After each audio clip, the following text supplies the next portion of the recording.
Anuradhapura ප්‍රදේශයේදී heroin සමග අත්අඩංගුවටගත් විදුහල්පතිවරයාගේ බිරිඳ වන ජාතික ජනබල වේගයේ පෑලියගොඩ නාගරික මන්ත්‍රී දිස්නා නිරංජලා මහා පරිමාණ මද්‍රව්‍ය ජාවාරම්කරුවෙකු මෙන්ම අපරාධකරුවෙකු වන කොස්ගොඩ සුජීගේ ඥාතිවරියක බව පොලිසිය පවසයි. මේ අතර හෙරොයින් සමග අත්අඩංගුවටගත් විදුහල්පතිවරයාගේ දේපල පිළිබඳව විමර්ශනයක්ද ආරම්භ කරන බව පොලිසිය පැවසීය. ජාතික ජනබල වේගයේ පෑලියගොඩ නාගරික මන්ත්‍රී දිස්නා නිරංජලාගේ නමැත්තියගේ සැමියා ඊයේ දින 5 වනදා මෙලෙස අත්අඩංගුවට ගෙනුනි. මේ අතර අනුරාධපුර ඉපලෝගම ප්‍රදේශයේදී පසුගිය 29 වෙනිදා ඉපලෝගම පොලිසිය මගින් තරුණයෙකු හෙරොයින් සමග අත්අඩංගුවටගෙන තිබුණි. සැකකරු අධිකරණයට ඉදිරිපත් කර රඳවාගෙන ප්‍රශ්න කරමින් සිටින අතරතුර ඔහුගේ සුවදුක් බැලීමට පැමිණි සගයෙකුට පවසා ඇත්තේ සිය නිවසේ හෙරොයින් පාර්සලයක් ඇති බවය.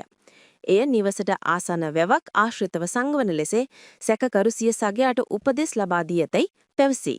ඒ අනුව සගයා එය රැගෙන ගොස් සංගවා ඇති අතර ඒ අතරතුරදී සැකකරු සිය පියාට පවසා ඇත්තේ එම මද්‍රව්‍ය තොගය සගයාගෙන් යලි ලබාගෙන නිවස පිටුපස සංගවන ලෙසටය. රුපියල් කෝටි 2කට වැඩි හෙරොයින් මද්‍රව්‍ය කිලෝග්‍රෑම් 1කට අධික ප්‍රමාණයක් පාර්සලයේ තුල ඇති බැවින් සගයා එය සොරා ගැනීමට ඉඩ ඇති බව එහිදී සැකකරු සිය පියාට පවසා ඇතැයි පොලිසිය පැවසිය. ඒ අනුව අදාළ සැකකරුගේ පියා එම හෙරොයින් තොගය සැඟ වූ සගයා ලවාම එය නැවත ගෙන්වාගෙන ගල්නෑවේ පිහිටි සිය නිවස පසුපස වළ දමා තිබේ. අනතුරුව අනුරාධපුර කොට්ටාස අපරාධ විමර්ශන කාර්යාංශයට ලද තොරතුරක් අනුව අදාළ සගයා පළමුව අත්අඩංගුවටගෙන ප්‍රශ්න කිරීමේදී සැඟ වූ මද්‍රව්‍ය පිළිබඳ තොරතුරු අනාවරණ කර ඇත.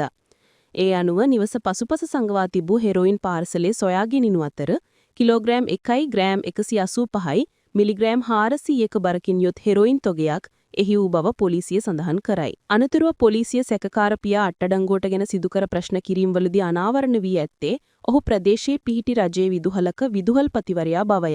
එමෙන්ම ඔහුගේ බිරිඳ පෑලියගොඩ නගර සභාවේ ජාතික ජනබලවේගයේ මන්ත්‍රීවරියක වන දිස්නා නිරංජලා නැමැත්තිය බවද විමර්ශනවලදී අනාවරණ වී තිබේ. ඒ අනුව අදාළ මන්ත්‍රීවරයාගේ පෑලියගොඩ පිහිටි නිවසක්ද ඊයේ පස්වරුවේ පොලිසිය විසින් පරීක්ෂාවට ලක් කළාද එහි තිබී කිසිදු සැකකටයුතු දෙයක් හමු වී නොමැත. මේ අතර අදාළ මන්ත්‍රීවරිය මහා පරිමාණ මද්‍රව්‍ය ජාවාරම්කරුවෙකු මෙන්ම අපරාධකරුවෙකුද වන කොස්ගොඩ සුජී නැමැත්තාගේ ඥාතිවරියක් බවද පොලිසිය පවසයි.